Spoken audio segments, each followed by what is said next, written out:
Over the last century, going to the movies has become a special American tradition, and it's no surprise that movie makers lost no time in bringing the spirit of Yuletide to audiences during the holidays. Our story begins at the turn of the century, when moviegoers entered Nickelodeons like this to see their first glimpses of the Christmas story told on the screen. The streets of New York at Christmas time as they were captured by film at the turn of the century.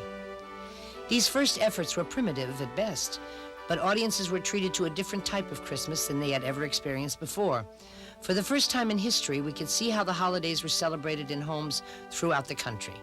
These were, for the most part, simple moments: shopping for a Christmas dinner, Santa filling the stockings, a family celebrating Christmas morning, and even this fantasy produced in 1905 by Thomas Edison, which used sophisticated special effects to show Santa flying through the sky and delivering presents, forever defining Santa as the vision portrayed not long before by the American cartoonist Thomas Nast.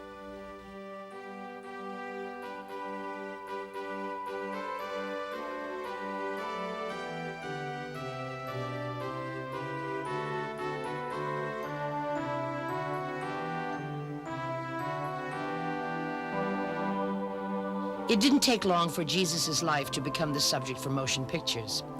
In 1912, an independent director named Lawrence Marston picked New Rochelle, New York to be the location for Star of Bethlehem, the first American attempt to film the Christmas story, featuring King Herod, the three wise men, the shepherds, and the Holy Family. The original film was nearly a half an hour long, but like many other films shot so long ago, only these few scenes have survived the years.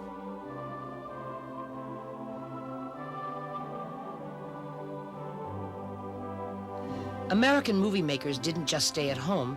Some sent camera crews as far away as the Holy Land to create their stories. In Europe, Christmas traditions go back hundreds of years, and it's no surprise that some of the most sophisticated films on the birth of Jesus Christ were made by early filmmakers. Here, Francis Pathé Studios used every tool available to make the story come to life, including painting by hand each frame of film and using special effects. The film was given English titles, and American audiences saw not only the Christmas story, but one of the earliest color films ever made. Taken directly from the New Testament, we saw an angel coming to Joseph, telling him that this was the child of God and warning them to flee the house before the advancing Roman soldiers arrived.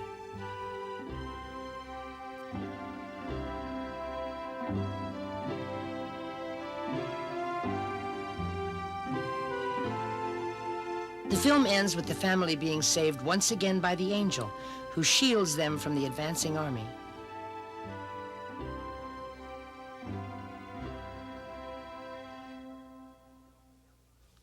One of the first Christmas films delving into the spirit and meaning of Christmas to our modern culture was D.W. Griffith's The Christmas Burglars.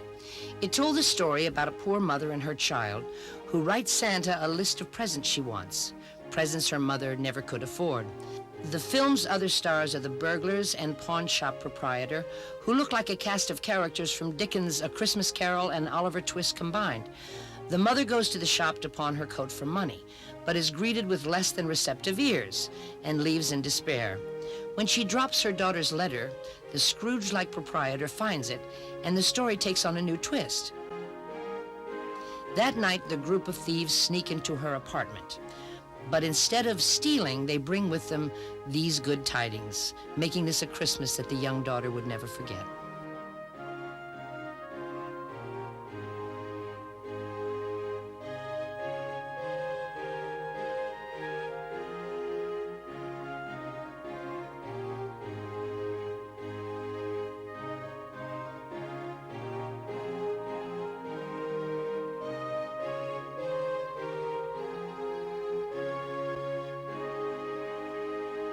By the 1920s, Hollywood had become a company town.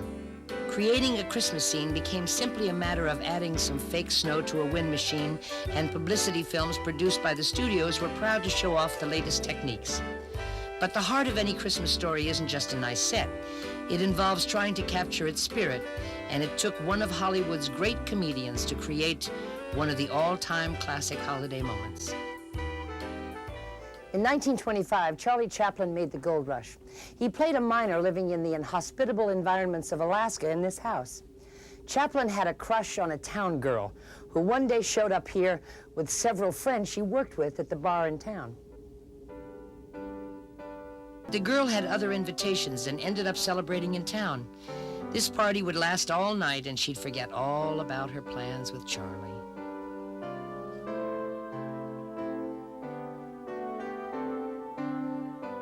Meanwhile, he waited and waited, eventually falling asleep and fantasizing about the evening that never would happen, except in his dreams.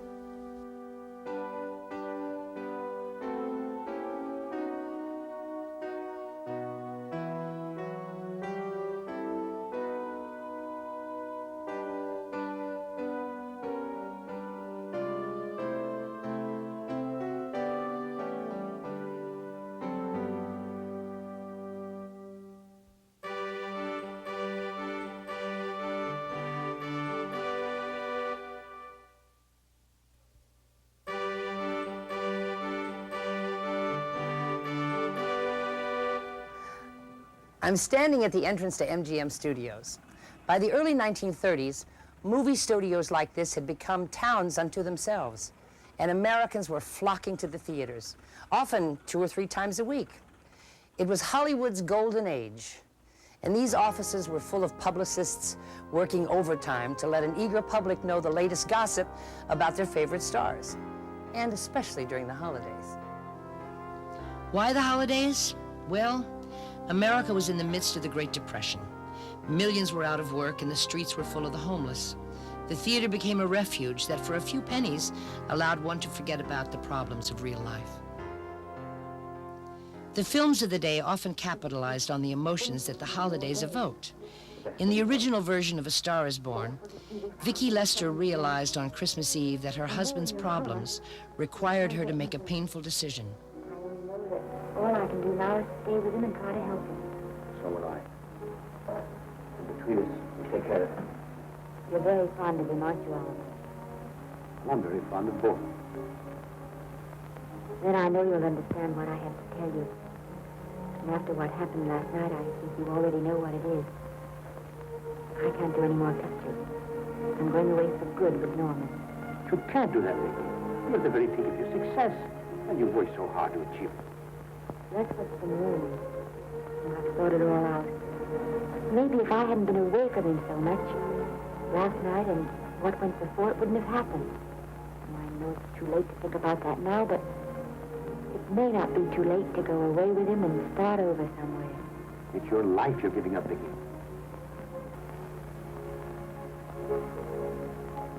Then there'll be no more Vicki Lester.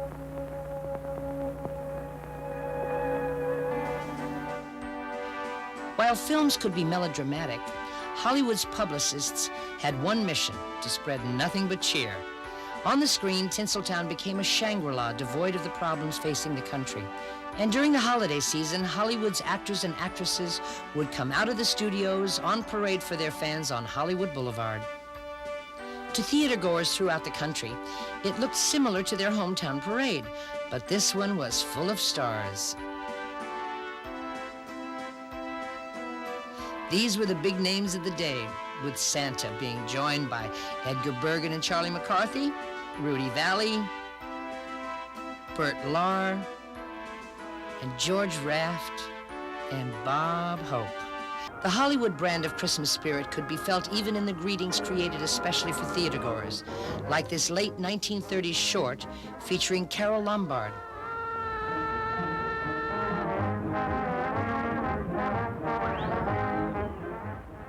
I hope this new year brings you all the good fortune in the world. A happy new year to everyone from John Bolton. I sincerely hope that this coming year will be your happiest and most prosperous too. Happy New Year.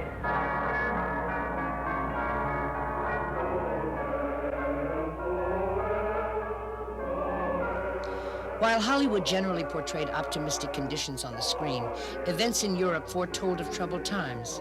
One film to prophesize what these changes would mean was H.G. Wells' Things to Come, which used the holiday season with its eternal message of peace and understanding as counterpoint to the horrors of war.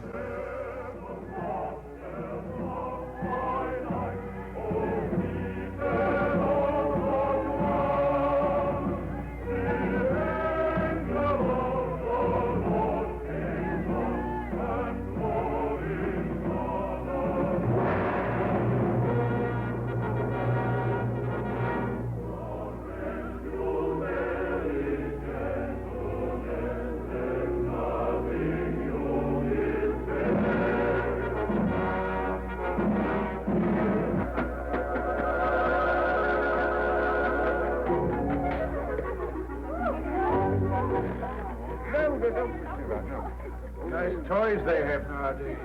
Nice toys. The toys we had were simpler, ever so much simpler. Noah's arks and wooden soldiers. Nothing complex like these.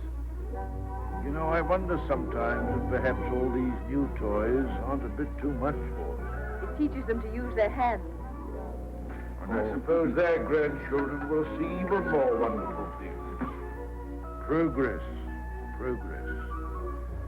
I'd like to see the wonders they'll see. Don't be too sure of progress. Oh, listen to the incurable pessimist. What's to stop progress nowadays? War.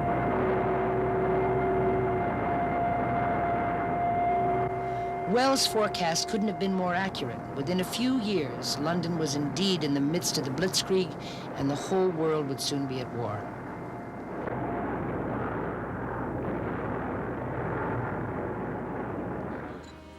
After Pearl Harbor, America's total resources went into helping the war effort, and Hollywood redirected its efforts to do whatever it could. The studios were emptied as thousands joined the armed forces, and for those who stayed, many helped out here at the Hollywood Canteen, where servicemen on leave could get a good meal, dance with a star, and be entertained. The canteen even inspired its share of films. Hello? Hello?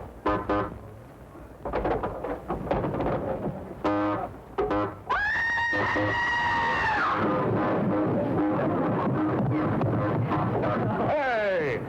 Take your hat off. Can't you see the ladies?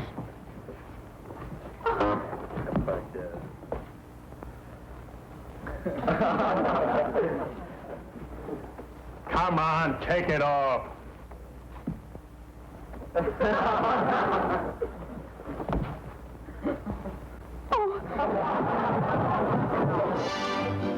Many performers went overseas to entertain the troops, especially during the holiday times. Bogart, glad to be back. Who said it? Both did a swell job. Hold it right there, Mr. Bogart. Now give us a lot of good news, How are our boys doing? Our boys are doing a great job. On our trip overseas, my wife and I saw thousands of American boys in Africa and Italy, and you can be awfully proud of them. We did the best we could to entertain them.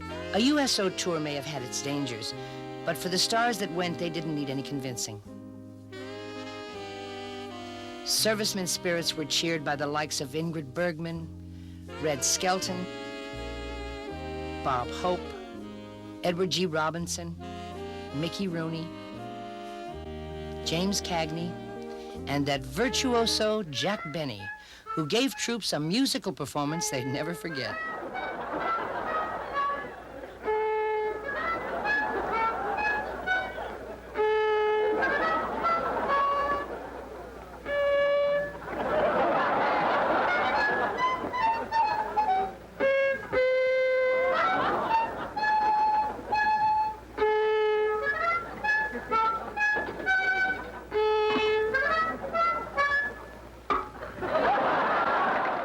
Back home, the studios and stars helped the government by preparing films to support the war effort. Merry Christmas, Billy. Merry Christmas, Ginny. Mother, where are our stockings? Children, come and sit down a minute. Ginny, this is for you. And Billy, this is for you.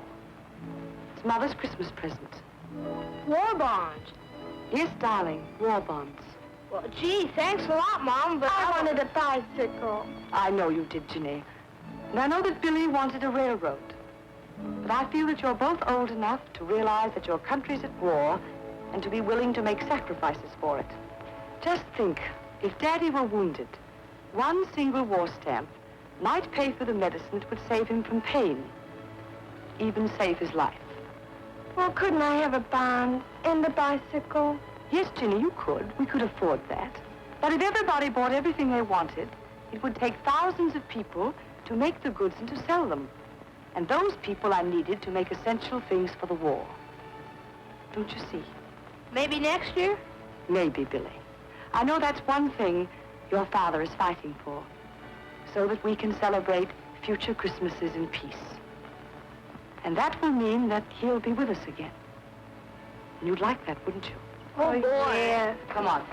Mother has a special Christmas breakfast all ready for you. Sometimes Hollywood stars would combine their work for worthy causes. Here, Bing Crosby asked everyone to support both the war effort and the fight against tuberculosis. Isn't that nice? Certainly a thoughtful lad with all he has to do.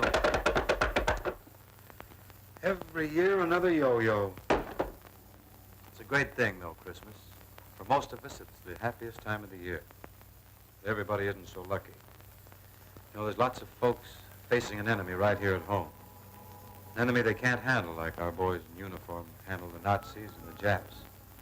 It threatens us everywhere and always with a sneak attack. By this time, you must have received this letter containing your Tuberculosis Association Christmas seals. No one is better remembered for USO trips during Christmas time than Bob Hope. For over 20 years, he celebrated his own family Christmas after the first of the year. How about Mr. Jerry Colonna, rider? Oh, thanks all you men dressed in khaki. You may think that I'm a bit wacky. Why don't you get back in the sacky? There's room for two. Your nose and you. Ready? Hope could be found on the battlefield,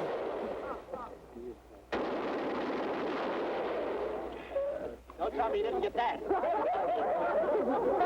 almost got me. Well, gang, or on the radio broadcasting to the servicemen. Sounds that remind you of home, from the bleat of a billy goat to the fizz of a bourbon and soda.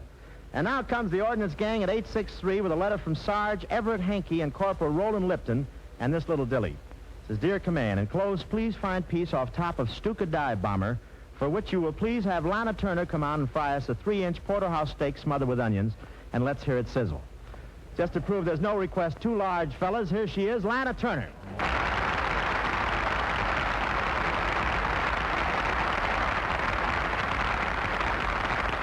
Hello, fellas. And hiya, Bob.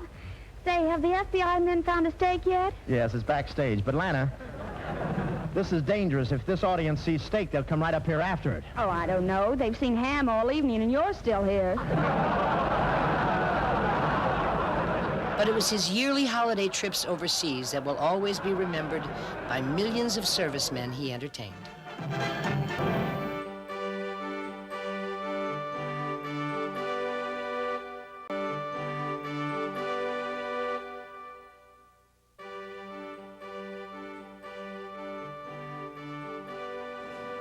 I'm standing in the courtyard of Grauman's Chinese Theater during a film premiere. And during Hollywood's golden age, this was a regular event. You see, America in those days was movie crazy, especially during the holidays. The evening would begin with the season's greeting from the theater's management. Howdy. Merry Christmas. By now you know, I'm the star of this Yuletide show. But only for one day, you see. The rest of the year is yours to be. So be good to the young ones you hold so dear. Into every day, put a little Christmas cheer. Be proud of the family and the family tree, from the oldest to the one on his knee.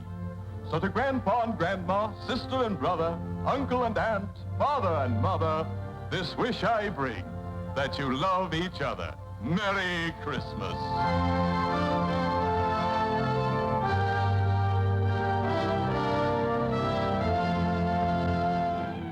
One of the few times actors let us into their personal life was during the holidays. The normally private Gary Cooper gave this plea for Christmas. Here's my check to the Tuberculosis Association. Yeah. Got a Christmas seal on every letter. Look at old Santa Claus smiling up at you from those Christmas seals. Kind of like he's saying, here, mister, here's a present for you. And he's right, you know. Christmas seals stand for good health. And good health is the greatest gift a man can have. The dollars that you and I send to the Tuberculosis Association for Christmas seals help pay for chest x-ray campaigns, medical research, and services to patients. These dollars are also spent on education, so that you and I will know how to protect our loved ones by finding and stopping this preventable disease in time. Folks, these Christmas seals do a big job. We've made a lot of progress, but there's a long, long road ahead. Nearly 500,000 Americans have TB, and we got to wipe it out. So buy yourself a share of good health. Mail in your Christmas seal check right away. And use these seals on all your Christmas mail. Each show had a newsreel showing the news of the day. Well, maybe the past week. But it was meant to entertain just as much as inform. Cameramen had no problem finding material during the holidays.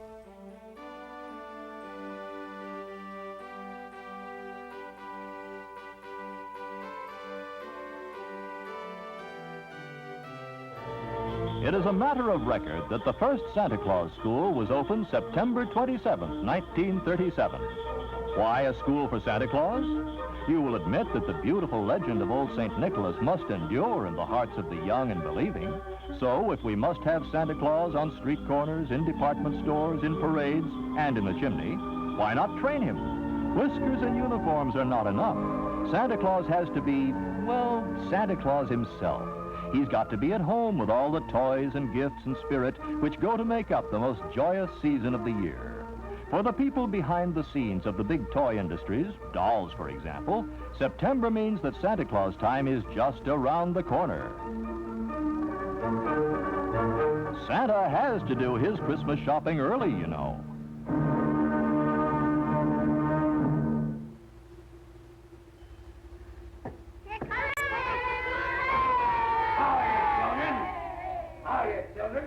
Now, wait till I pass out some toys. Have you all been good little girls and boys? Have you? That's fine. Here, there's a rowboat for you. That's fine. Now, here's a nice big toy for you. Ain't that nice? All right. Here's a toy for you. Hey, don't give me a doll. I'm not a girl. Oh, I apologize, Sonny. You're not a girl. In New York, we meet a new Santa. There's something vaguely familiar about those broad shoulders and those keen eyes. Ah, yes, now we get it. The one and only Babe Ruth. Come out from behind those whiskers, Bambino. You're at bat. And here comes the pitch.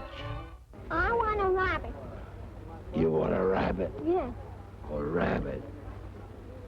Oh, now, how can I get a rabbit? Well, I don't know about a rabbit, but I'll see if I can get a rabbit for you later. But I'll give you one of these nice shoes until we get a rabbit for you. Okay. Give me a think about the rabbit later. Thank you. These whiskers are getting me down. I want to take this opportunity to wish all the children, not only in America, but all over the world, a very Merry Christmas.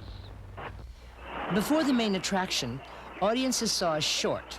Here, the Three Stooges disguised themselves as Santas while looking for a diamond. Oh, yes, there is, and we got a present for you. You have? Right Where? there. Oh.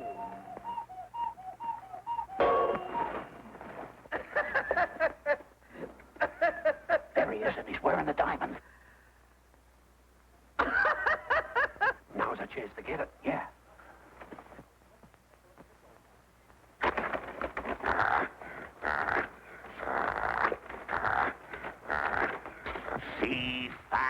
so fun.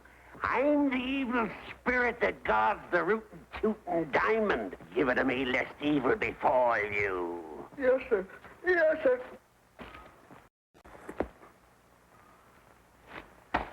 The spirit commands you to stand on your head in that lily pond until further notice.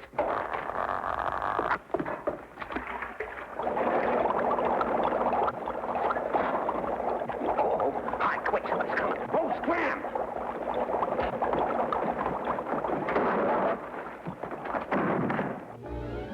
The program often featured a cartoon, and a Christmas favorite was Rudolph the Red-Nosed Reindeer.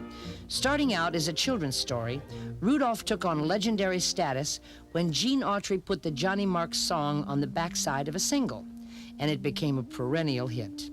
This cartoon version of Rudolph's story was created by Max Fleischer of Betty Boop and Popeye fame.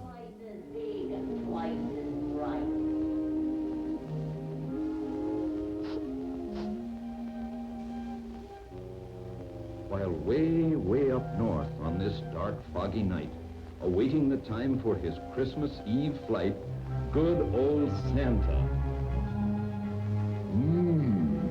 This fog will be hard to get through.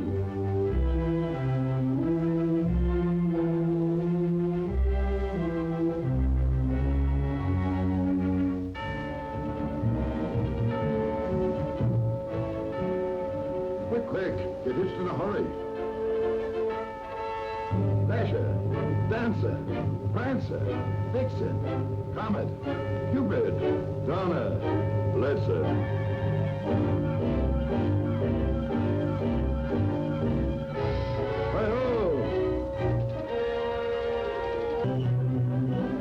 The air was still foggy, the night dark and drear when Santa arrived at the home of the deer.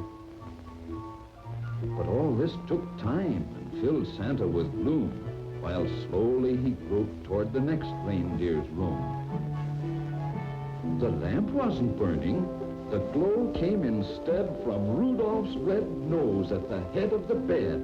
And then came the greatest idea in all history. So Rudolph is told of the dark and delay, the fog and the blackness and losing the way. I need you tonight to lead all my deer on the rest of our flight. Dear Mommy and Daddy, I have gone to help Santa. Don't worry. Rudolph, that's me. The music that the movies have given us during the holidays have become as much a part of Christmas as Santa himself. During the last 75 years, almost every song that has celebrated the season has ended up on the screen, sometimes as background music and sometimes inspiring the entire film itself.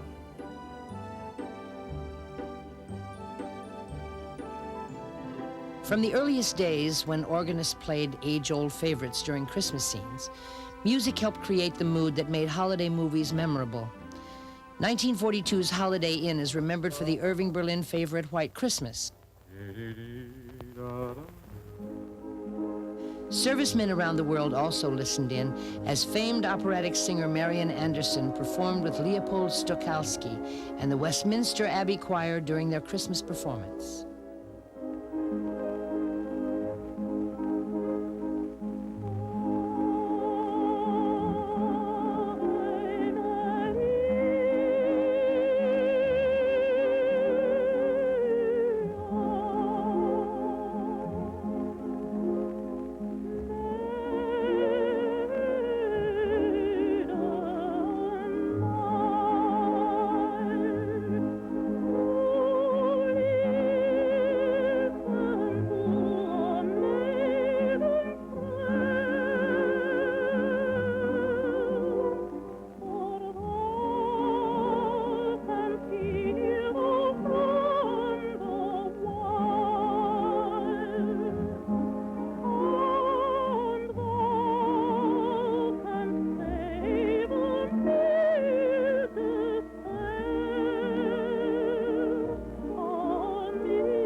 Our Christmas story ends with a look at one of the most common themes of Yuletide movies, the Christmas spirit. Each central focus is constant. The importance of family. Our Christmas story ends with a look at one of the most common themes of Yuletide movies, the Christmas spirit. Each central focus is constant. The importance of family, the value of friendship, and the absolute necessity of faith. Hollywood's actors and actresses showed their goodwill by helping worthwhile causes. Here are a few stars you may remember. Hello. Oh, hello. Hello. We're taking time off between shots to do our Christmas wrapping. The important thing is that we're using Christmas seals on everything we're sending out. You see, the point is, every time you put a Christmas seal on a package, you're buying a present of good health for someone all through the year. For 40 years, people have been buying Christmas seals, and in that time, over 4 million lives have been saved from tuberculosis. This is how they look this year. Pretty, aren't they? Decorative. These seals are coming to you right now in the mail. When you get them, send a check and make it a generous one. Make this a Merry Christmas for people who really need your help. And make it a Happy New Year for those who need your help. Make it a lot of Happy New Years. Will you please? Well, bye. I mean, bye. Lucille Ball, Desi Arnaz, Lucille Ball, Desi Arnaz, Mrs. Desi Arnaz. Oh, that's me. Hey, honey, we got quite a loot, huh? Yes. Wait till you see what I got for the children. What? Guess. A wagon? No. A tricycle? No. An electric train? No. These are really presents for the future. United States saving bonds. Right. Why, honey, I'm proud of you. There's no better way to express the spirit of Christmas than United States saving bonds. Right. Every time I play Scrooge in Dickens' A Christmas Carol, old Scrooge has to be convinced that Christmas is no humbug, but a source of real hope and human happiness. So, if you give one of your loved ones a United States defense bond, you're giving them a gift that's going to last many Christmases.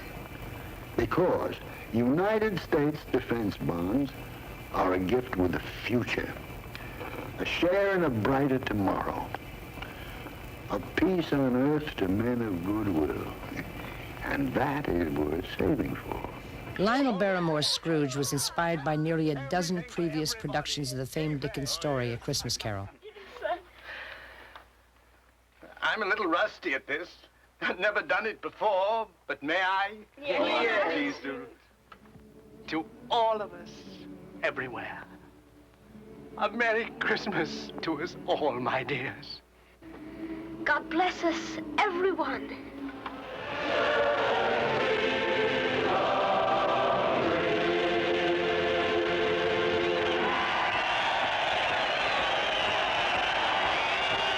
No one explored the spirit of Christmas better than director Frank Capra. Capra created a down-and-out character who is hired to be John Doe. Doe is portrayed by corrupt politicians as a hero and used by businessmen to manipulate the masses. Doe realizes what they are planning and tries to warn his believers at this rally, but it's too late.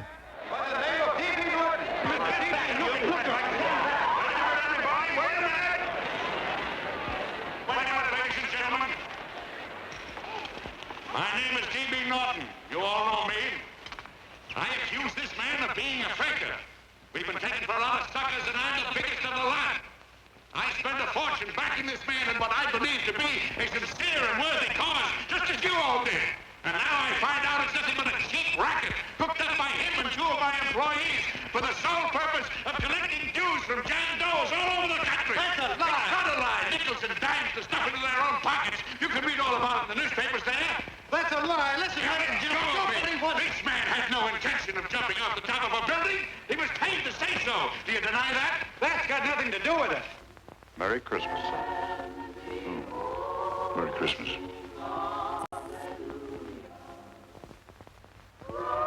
On Christmas Eve, the corrupt power broker, played by Edward Arnold, waits nervously for midnight, the time Doe threatened to jump from a tall building.